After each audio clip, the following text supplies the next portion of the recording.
السلام عليكم ورحمة الله. ازيكم يا حبايبي؟ عاملين ايه اخباركم؟ كل سنة وانتم طيبين. دي سفرة انا عاملاها ان شاء الله. عزومة كده كانت عندي في البيت.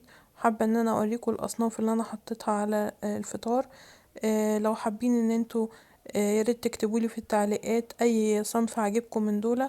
اكتب لكم اعمل لكم عليه حلقة.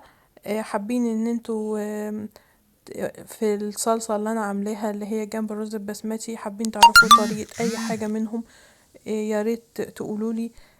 لو في حاجة كانت ناقصة الاكل برضو تقولولي عليها. نساعد بعضينا.